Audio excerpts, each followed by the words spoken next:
Welcome students. আজ video নিয়ে এসেছি 2025 মাধ্যমিক পরীক্ষার্থীদের জন্য। আজকের টপিক হচ্ছে ম্যাপ পয়েন্টিং সাজেশান, অর্থাৎ 2025 মাধ্যমিক পরীক্ষার ম্যাপ পয়েন্টিংয়ের সাজেশান। তোমরা জানো ভূগোল পরীক্ষায় ম্যাপ পয়েন্টিং খুব গুরুত্বপূর্ণ, কারণ ম্যাপ পয়েন্টিংয়ে তোমাদের 10 নম্বর থাকে এবং এটি অবশ্যই তোমাদের করতেই হয়। অনেক স্টুডেন্টস আছে যারা পড়াশোনা করতে বেশি পছন্দ করো না বা পড়তে ভাল লাগে না, তাদের জন্য কিন্তু ম্যাপ পয়েন্টিং নাম্বার স্কোরিংয়ের ক্ষেত্রে খুব গুরুত্বপূর্ণ এবং খুব কাজ করবে। কারণ ম্যাপ পয়েন্টিং আমার দেওয়া সাজেশান ফলো করবে এবং প্র্যাকটিস করবে, তাহলে ম্যাপ পয়েন্টিংয়ে কিন্তু 10-এ 10 পাবে। আমি গ্যারান্টি দিয়ে বলছি, ম্যাপ পয়েন্টিংয়ে 10-এ 10 পাবে। প্রিয় ছাত্রছাত্রী, তোমাদের সুবিধার্থে আমি এই ম্যাপ পয়েন্টিংয়ের সাজেশানটি পিডিএফ করে রেখেছি। ভিডিও ডেসক্রিপশনে গিয়ে পিডিএফ লিঙ্কে ক্লিক করে পিডিএফটি ডাউনলোড করে নিতে পারো। পিডিএফটি পাসওয়ার্ড প্রোটেকশন দেওয়া আছে। 5 ডিজিটের পাসওয়ার্ড পাওয়ার জন্য ভিডিওটি শেষ অবধি দেখো। ভিডিওতে 3 বারে পাসওয়ার্ডটি দিয়ে দেওয়া হবে, সেই পাসওয়ার্ড দিয়ে অনায়াসে পিডিএফটি খুলে নিতে পারবে। 2024 মাধ্যমিক পরীক্ষায় আমি যে ম্যাপ পয়েন্টিংগুলো দিয়েছিলাম, আমার দেওয়া ম্যাপ পয়েন্টিং থেকে 10টি কমন এসছে। তোমরা লিঙ্কে গিয়ে দেখতে পারো। তো ম্যাপ পয়েন্টিংয়ে তোমাদের কিন্তু পড়াশোনার চাপ নিতে হয় না, এই জন্য ম্যাপ পয়েন্টিংটা খুব মন দিয়ে করবে এবং অফ টাইমে যখন পড়ায় মন বসবে না বা পড়তে ইচ্ছা করবে না, তখন ম্যাপ পয়েন্টিংটা করবে, দেখবে হেসে খেলে ম্যাপ পয়েন্টিং আয়ত্ত করতে পারবে। আর একটা কথা বলে রাখি, আমি ম্যাপ পয়েন্টিং তোমাদের জন্য এমনভাবে তৈরি করেছি যে এই ম্যাপ পয়েন্টিং থেকে কিন্তু অনেক গুরুত্বপূর্ণ শর্ট কোশ্চিন পেয়ে যাবে। এমসিকিউ বা এসএকিউ বা শূন্যস্থান, শুদ্ধ অশুদ্ধ, এইসব শর্ট কোশ্চেনও তোমরা কিন্তু কমন পেয়ে যেতে পারো ম্যাপ পয়েন্টিং থেকে। কিভাবে কমন পাবে বা কিভাবে ম্যাপ পয়েন্টিং থেকে কমন পাবে সেটি জানার জন্য শেষ অবধি ভিডিওটি দেখো, স্কিপ করো না। কারণ স্কিপ করলে তুমি গুরুত্বপূর্ণ যে আমি কথাগুলো বলবো সেটা কিন্তু ছুটে যাবে বা তুমি বুঝতে পারবে না। আর সাজেশানটি তোমাদের জন্য অনেক পরিশ্রম করে তৈরি করা, তাই আমি চাইবই যে প্রিয় ছাত্রছাত্রী তোমরা আমার চ্যানেলটিকে সাবস্ক্রাইব করো এবং লাইক ও কমেন্ট করে জানাও কেমন লেগেছে। তাহলে চলো শুরু করি তোমাদের 2025 মাধ্যমিক পরীক্ষার ভূগোলের ম্যাপ পয়েন্টিংয়ের সাজেশান।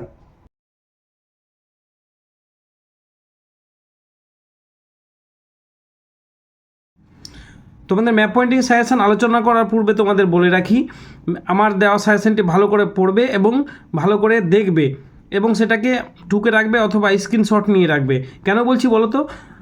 আমি যে ম্যাপ পয়েন্টিং দিয়েছি সেই ম্যাপ পয়েন্টিং থেকে বললাম যে শর্ট কোশ্চিনও পেতে পারো। ম্যাপ পয়েন্ট থেকে শর্ট কোশ্চিন, হ্যাঁ সত্যি বলছি, ম্যাপ পয়েন্টিং থেকে শর্ট কোশ্চিনও কমন পেতে পারো।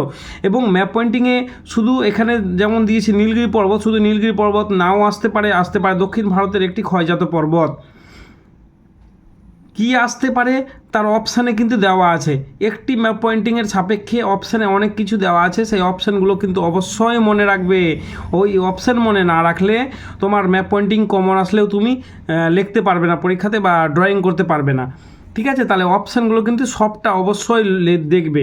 যেমন নীলগিরি পর্বত দক্ষিণ ভারতের একটি ক্ষয়জাত পর্বত, শিবালিক পর্বত হিমালয়ের দক্ষিণের পর্বতশ্রেণী বা অবহিমালয়, বিন্ধ্য পর্বত, আরাবল্লী পর্বত ভারতের প্রাচীনতম ভঙ্গিল পর্বত বা একটি ক্ষয়জাত পর্বত, কারাকোরাম পর্বত বা কেটু শৃঙ্গ ভারতের উচ্চতম শৃঙ্গ, কাঞ্চনজঙ্ঘা ভারতে অবস্থিত হিমালয়ের সর্বোচ্চ শৃঙ্গ, সাতপুরা পর্বতের অপশানে আসতে পারে একটি স্তূপ পর্বত বা নর্মদা ও তাপ্তি নদীর জলবিভাজিকা।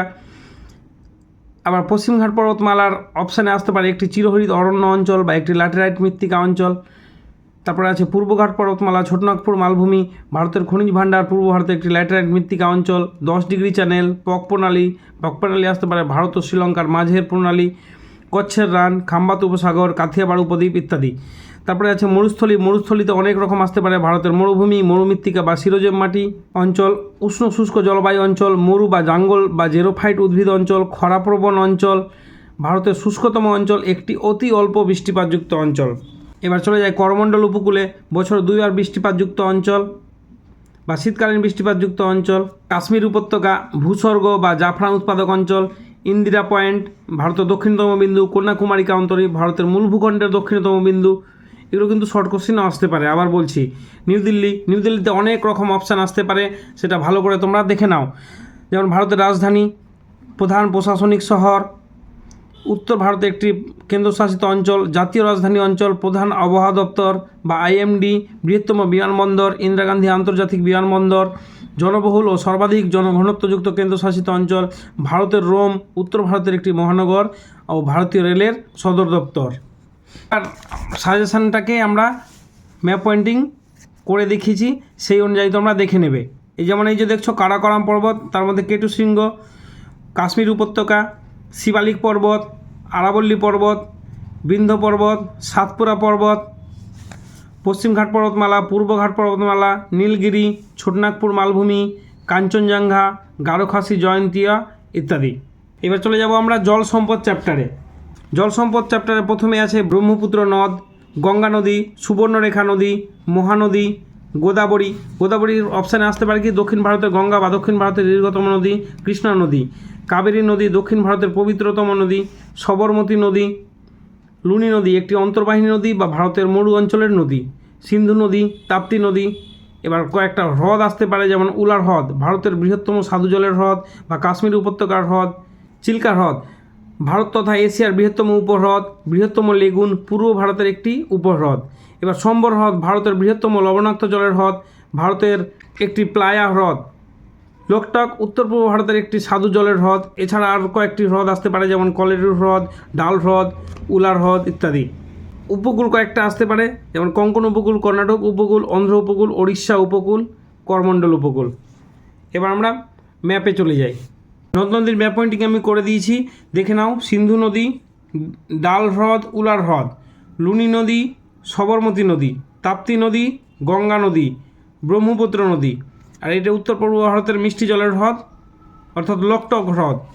এবার আছে এইসব নদী, সুবর্ণরেখা নদী, মহানদী, এটা হচ্ছে চিল্কা হ্রদ।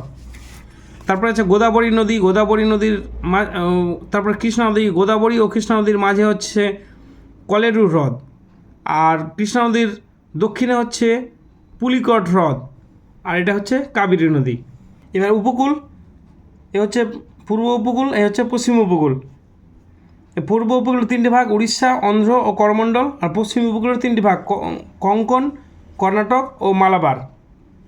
এটা ভালো করে জলবায়ু চ্যাপ্টার থেকে মাত্র 3টি ম্যাপ পেন্টিং তোমাদের করতে হবে, বেশি করতে হবে না, 3টি থেকে একটি আসবে। ভারতের আর্দ্রতম স্থান বা সর্বাধিক বর্ষণসিক্ত স্থান বা সর্বাধিক বৃষ্টিপাতযুক্ত অঞ্চল বা উত্তর পূর্ব ভারতের সর্বাধিক বৃষ্টিপাতযুক্ত অঞ্চল চেরাপুঞ্জির মৌসিনরাম। তারপরে একটি বৃষ্টি ছায়া অঞ্চল বা শহর শিলং বা মেঘালয়ের রাজধানী। তারপর দক্ষিণ ভারতের একটি বৃষ্টি ছায়া অঞ্চল পশ্চিম ঘাট পর্বতের পূর্ব ঢাল। পয়েন্টিং এটা দেখে নাও। এবার জলবায়ুতে দেখে নাও। এই হচ্ছে মৌসিনরাম, ভারতের সর্বাধিক বর্ষণসিক্ত বা পৃথিবীর সবথেকে বেশি বৃষ্টিপাতযুক্ত অঞ্চল। তার উপরে রয়েছে মেঘালয় রাজধানী শিলং অর্থাৎ বৃষ্টি ছায়া অঞ্চল বা উত্তর পূর্ব ভারতের বৃষ্টি ছায়া অঞ্চল। আর এই হচ্ছে পশ্চিম ঘাট পর্বতের পূর্ব ঢাল অর্থাৎ দক্ষিণ ভারতের বৃষ্টি ছায়া অঞ্চল আর বছরে দুবার বৃষ্টিপাতযুক্ত অঞ্চল। এই হচ্ছে ভারতের শুষ্কতম অঞ্চল বা ভারতের মরুভূমি অঞ্চল। এটা আমি প্রথম চ্যাপ্টার অর্থাৎ ভারত ও তার অবস্থান চ্যাপ্টারে এই সাজেশানে এটা উল্লেখ করেছিলাম, ওই জন্য আমি জলবায়ুতে আর দ্বিতীয়বার দিইনি।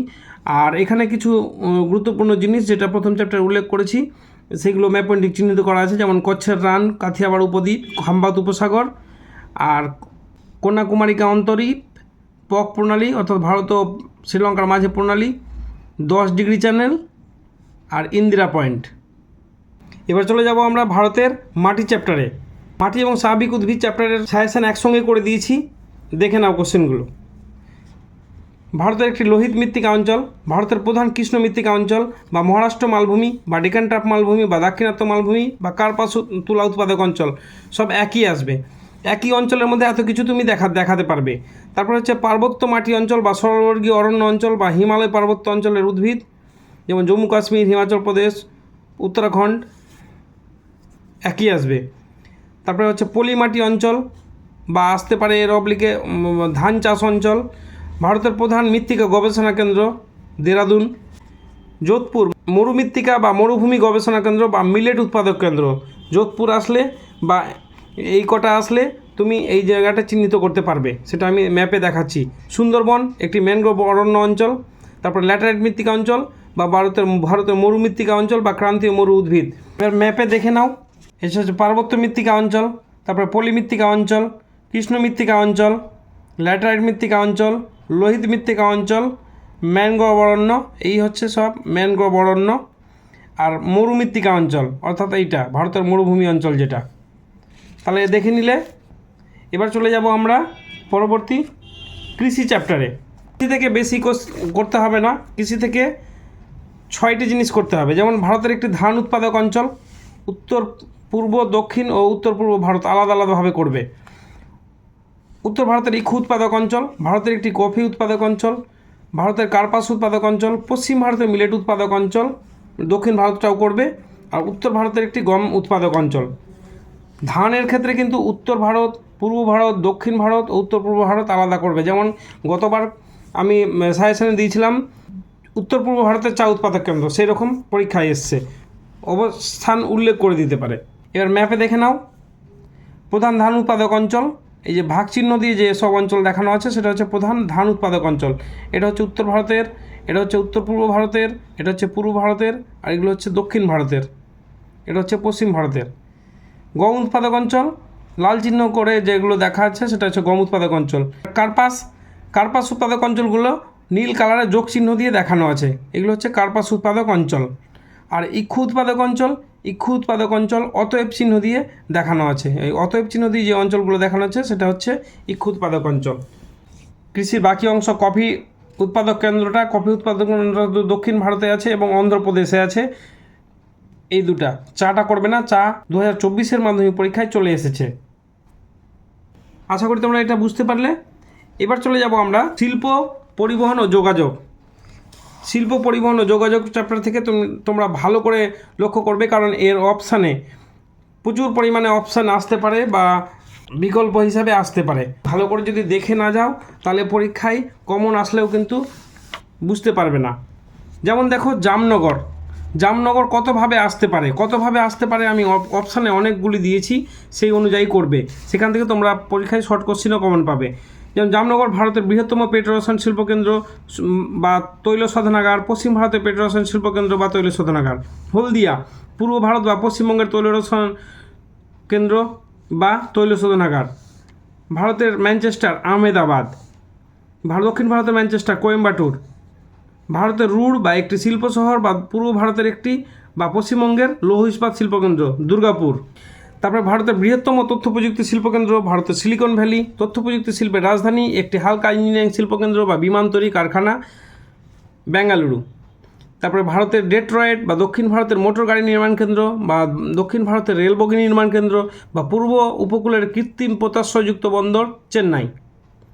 বিশাখাপত্তনম কয়ভাবে আসতে পারে? বিশাখাপত্তনম তোমাদের এবার পরীক্ষা এসছে, কিন্তু সেটা অন্যভাবেও আসতে পারে। যেমন উপকূল অঞ্চলের একমাত্র লৌহ ইস্পাত শিল্পকেন্দ্র, বন্দর অঞ্চলের একমাত্র লৌহ ইস্পাত শিল্পকেন্দ্র, একটি ভারী ইঞ্জিনিয়ারিং শিল্পকেন্দ্র, বৃহত্তম জাহাজ নির্মাণ কেন্দ্র হিন্দুস্তান শিপইয়ার্ড লিমিটেড। ম্যাঙ্গালোর আসতে পারে দক্ষিণ ভারতের পেট্রোরসায়ন শিল্পকেন্দ্র বা তৈল শোধনাগার। রেল ইঞ্জিন থেকে আসতে পারে বৃহত্তম রেল ইঞ্জিন নির্মাণ কেন্দ্র চিত্তরঞ্জন, CLW মানে চিত্তরঞ্জন লোকোমোটিভ ওয়ার্ক। একটি রেল কোচ বা রেল বগি নির্মাণ কেন্দ্র পেরাম্বুর। উত্তর ভারতের ম্যানচেস্টার কানপুর। বৃহত্তম লৌহ ইস্পাত শিল্পকেন্দ্র বা পূর্ব ভারতের লৌহ ইস্পাত শিল্পকেন্দ্র বা একটি সরকারি উদ্যোগে গঠিত লৌহ ইস্পাত শিল্পকেন্দ্র ভিলাই। কলকাতা অনেকভাবে আসতে পারে, যেমন পূর্ব ভারতের একটি মহানগর, পশ্চিমবঙ্গের রাজধানী, বৃহত্তম নদী বন্দর বা পূর্ব উপকূলের নদী বন্দর কলকাতা বন্দর, পূর্ব ভারতের একটি আন্তর্জাতিক বিমানবন্দর, পূর্ব ও দক্ষিণ পূর্ব রেলের সদর দপ্তর, মেট্রো রেলের সদর দপ্তর, সিটি অফ জয় ইত্যাদি। এবার মুম্বাই অনেকভাবে আসতে পারে, যেমন ভারতের হাইটেক বন্দর, পশ্চিম ভারতের একটি স্বাভাবিক বন্দর, নবসেবা বন্দর, জওহরলাল নেহেরু বন্দর, মুম্বাই বন্দর, ভারতের বৃহত্তম সমুদ্র বন্দর, ভারতের প্রবেশদ্বার, ভারতের বাণিজ্য নগরী, ভারতের কটন পলিশ, বস্ত্রবয়ন শিল্পের রাজধানী, ভারতের বৃহত্তম শহর বা মহানগর বা মেগাসিটি, ভারতের অর্থনৈতিক রাজধানী, পশ্চিম রেলের সদর দপ্তর, পশ্চিম ভারতের একটি মহানগর। এবার শিল্প থেকে দেখে নাও ভারতের বৃহত্তম পেট্রোরসায়ন শিল্পকেন্দ্র জামনগর। ভারতের পূর্ব বা পশ্চিমবঙ্গের পেট্রোরসায়ন শিল্পকেন্দ্র হলদিয়া। দক্ষিণ ভারতের ম্যানচেস্টার কোয়েম্বাটুর। ভারতের রুড় বা দুর্গাপুর এখানে। বেঙ্গালুরু এখানে। গুরগাঁও উত্তর ভারতের মোটর গাড়ি নির্মাণ কেন্দ্র এখানে। জাহাজ নির্মাণ কেন্দ্র দেখো কয়টি দিয়ে, একটা মুম্বাই, আরেকটি বিশাখাপত্তনম ও কলকাতা। রেল ইঞ্জিন নির্মাণ কেন্দ্র বেশ কয়েকটা দেওয়া আছে, যেমন এখানে একটা চিত্তরঞ্জন, এখানে একটা কাপুরথালা আর একটা চেন্নাই। ভারতের যেখানে চাইবে সেখানে দেবে। উত্তর ভারতে চাইলে কাপুরথালা, পূর্ব ভারতে চাইলে চিত্তরঞ্জন বা পশ্চিমবঙ্গ, দক্ষিণ ভারতে চাইলে চেন্নাই। ম্যাঙ্গালোর, আহমেদাবাদ, ভারতের ম্যানচেস্টার, আহমেদাবাদ। কানপুর, উত্তর ভারতের ম্যানচেস্টার, কানপুর এখানে। ভারতের লৌহ ইস্পাত শিল্পকেন্দ্র তিনটায় করে দিয়েছি, দেখতে পারবে। পূর্ব ভারতে আসলে দুর্গাপুর, দক্ষিণ ভারতে আসলে বিজয়নগর, আর মধ্য ভারতে আসলে ভিলাই। এবার শহর বা স্থানগুলো, এটা হচ্ছে মুম্বাই, এটা চেন্নাই, এটা বিশাখাপত্তনম, এটা সুন্দরবন বা ম্যানগ্রোভ অরণ্য অঞ্চল, এটা কলকাতা, নতুন দিল্লি, দেরাদুন। ব্যাস এই কয়টা ম্যাপ পয়েন্টিং করবে, দেখবে পরীক্ষায় 10টি ম্যাপ পয়েন্টিং কমন পাবে। খুব ভালো করে মন দিয়ে ম্যাপ পয়েন্টিং প্র্যাকটিস করো প্রিয় ছাত্রছাত্রীরা, দেখবে ম্যাপ পয়েন্টিংয়ে পরীক্ষায় 10-এ 10 পাবে। এর বাইরে একটাও আসবে না ম্যাপ পয়েন্টিং, এখান থেকেই আসবে। ঠিক আছে, তাহলে ভিডিওটি ভালো লাগলে লাইক, শেয়ার এবং সাবস্ক্রাইব করো এবং বন্ধুদের সঙ্গে আলোচনা করো।